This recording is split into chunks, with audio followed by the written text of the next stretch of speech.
জয় Hind friend. আশা করি তোমরা প্রত্যেকে সবাই ভালো আছো।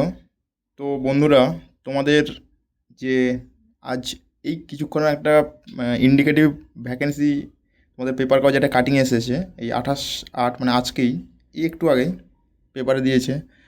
তো তোমরা জানতে যে হচ্ছে যে কলকাতা মিউনিসিপ্যাল কর্পোরেশনের আন্ডার যে সাব অ্যাসিস্ট্যান্ট ইঞ্জিনিয়ারের যে নোটিফিকেশনটা বেরিয়েছিল, যে তার ডেট ছিল 13/6/2025। সেটা তোমরা জানতে যে ওবিসি কেসের জন্য তোমাদের পোস্টপোন করা হয়ে গিয়েছিল। তার কারণ পোস্টপোনের ডেটটা কিন্তু দিয়েছিল যে 18/6/2025 ওই ওবিসি কেসের জন্য।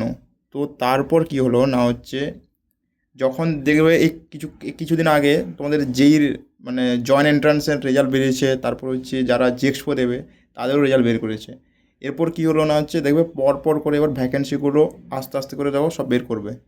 এই তার যে ইন্ডিকেটিভ ভ্যাকেন্সিটা বেরিয়ে পড়েছে, দেখো, ইন্ডিকেটিভ ভ্যাকেন্সি অ্যাডভার্টাইজমেন্ট নোটিফিকেশানস, এই এক্ষুনি বের হলো কিছুক্ষণ আগে। তো দেখো, সেই যে সাব অ্যাসিস্ট্যান্ট ইঞ্জিনিয়ার সিভিল যে 78টা পোস্ট ছিল, অ্যাডভার্টাইজের নম্বর হচ্ছে 6/2025। আর ইলেকট্রিক্যালে 19টা পোস্ট, এটা 7/2025। আর মেকানিক্যালে 28টা পোস্ট টোটাল, এবং অ্যাডভার্টাইজ নম্বর হচ্ছে 8/2025। লেখা যায় দেখো, the commissions will hold recruitment examination to the following post under the Kolkata municipal corporations in detail below. মানে নোটিফিকেশানটা তো তোমার হোল্ড করা ছিল না, এতদিন হোল্ড করা ছিল যেহেতু জুন মাস, আর এটা তোমাদের আগস্ট মাস।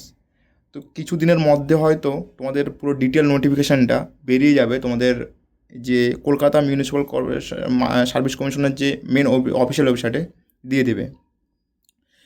তো আর বেশি দিন তোমরা টাইম পাবে না। এই নোটিশটা যখনই তোমাদের বেরিয়ে যাবে না, তার ঠিক 2 থেকে 3 মাসের মধ্যে তোমাদের এক্সাম হবে। 2 থেকে 3 মাস ম্যাক্সিমাম, 2 থেকে 3 মাসের মধ্যে এক্সাম হবে। তো মানে বি কেয়ারফুলি, পুরো ভালোভাবে পড়াশোনা করতে থাকো, কারণ আর বেশি দেরি করবে না। কারণ যেহেতু নেক্সট টাইম হচ্ছে পুরো ইন্ডিকেটিভ অ্যাডভার্টাইজমেন্টটা দিয়ে দিছে, তো আর বেশি দিন দেরি হবে না। তো মন দিয়ে পড়াশোনা করো। আর তোমরা যদি চাও যে তোমরা আমার ভিডিওতে এসে কমেন্ট করো যে হচ্ছে তোমরা যদি চাও যে স্ট্র্যাটেজি ভিডিও নিয়ে আসতে, তো আমি পুরো প্রপার স্ট্র্যাটেজি ভিডিও নিয়ে আসতে পারি। তো চলো বন্ধুরা, আজ এইটুকু, ধন্যবাদ। পরবর্তীকালে যা যা তোমাদের এই রিগার্ডিং তোমাদের যা যা হেল্প করতে আমি পারবো যতটা, আমি চেষ্টা করব।